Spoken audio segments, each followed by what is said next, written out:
Hello everybody.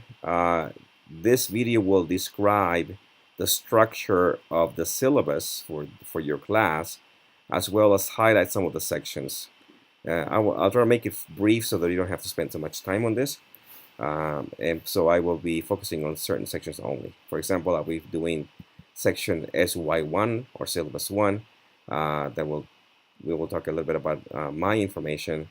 We'll talk about the textbook in section 3. Uh, Section 6, grading, and then Section 7, the class calendar. So here is the instructor's info. Make sure that you understand that I'm in room 4147 in case you want to meet with me face to face. Keep in mind that I'm always working in several projects at once, both in and out of the college. So you should contact me beforehand to make sure that I'm there. Here's my phone number, extension 7186. Although that's there, I'm very, again, seldom checking. I check basically every 3 or 4 days. So probably best if you do use email instead. And even then, if you're in my class, and you are since you're reading the syllabus, you're probably better off using private messages inside of Etudes to actually communicate with me. I'm extremely responsive in private messages, so use that. Email, I get tons of garbage every day, so things do get lost once in a while. The other section I want to talk about in this video will be the textbook. Here's the title of the book. It's one of the books that is being used in various four-year schools. And so I don't want to reinvent the wheel, and so I designed the class based on this textbook. It's brand new, so we'll be using it for the first time this quarter. Now, it comes packaged with something called My Finance Lab, or what I will just refer to as MFL. It will provide you with an access code to MFL. And so the access code, along with this course ID, you will be using to register into the right section of this class. So when you click on that link right there in the instructions, you come here to register, click on this student, click on OK, register now, and in this follow-up field, you enter your course ID, follow the prompts, follow the process, and you should be able to then get into the right class using the access code. If you do not have money at the moment and you still need to get into the MFL, you do have a 14-day option, which is free. So you go through the same process using this link here, using this course ID, and you should get at some point an option to actually add the 14-day free option. In terms of the actual purchase of the book, you are able to have a couple of options. If you buy it at the bookstore, it's expensive, $220. It gives you the printed book and the MFL access code, which includes ebook. Or you can buy it directly from the publisher at a much discounted price. But in that case, in case of option 2A, you don't get the printed book, but you do get an ebook, and so that's probably the most inexpensive way to do it. And then you've got if for whatever reason you're able to get the book some other place, some other source, but you still need the MFL access code, you can buy the standalone access code for this amount of money. So those are your options. Now for options 2A and 2B, you still can actually get the printed textbook if you want to by upgrading and paying an additional $55. So you have some options here, some flexibility. Let's see. Make sure you read the whole syllabus regardless of what we cover in this video. So I'm just sort of highlighting the most important parts, I think, that I think you think it's the most important parts. I do want to say that we're covering a lot of ground, and so I designed the class so that we don't get bogged down with a lot of math here, or stats, or even econ.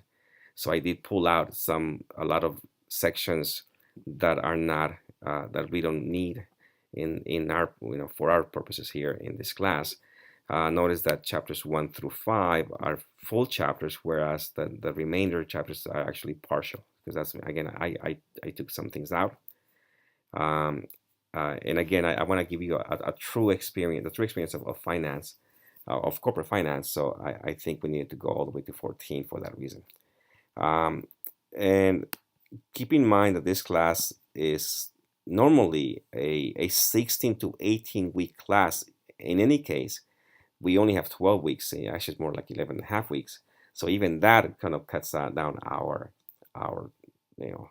ability to go through the whole process here. And since, again, since we don't have a prerequisite, a good portion of our students do not have the stats, math, accounting, and econ foundation. So that's the reason we have to make some adjustments to the design.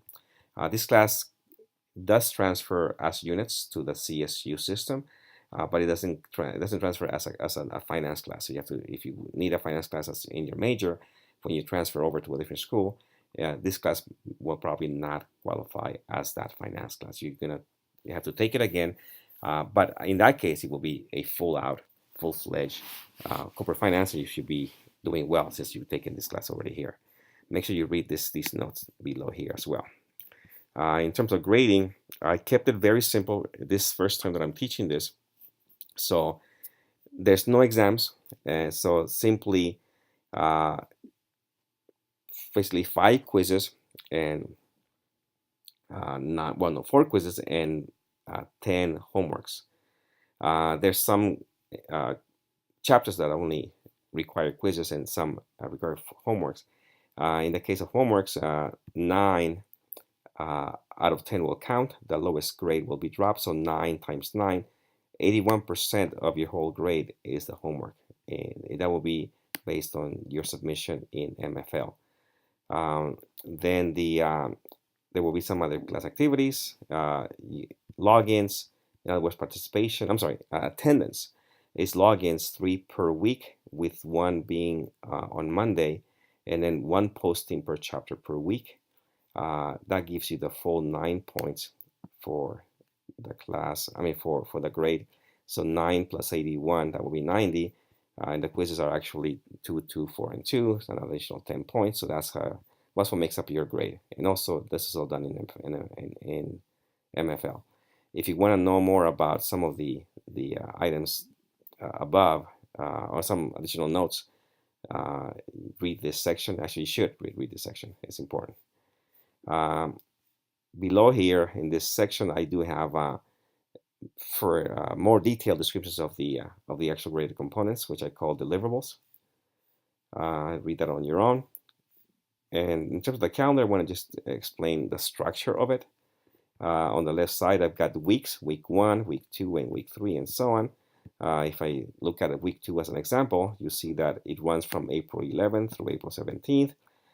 In this week, it happens that that's the Friday is a drop deadline, so you wouldn't get even a W on your transcripts. You would just clear, you're out.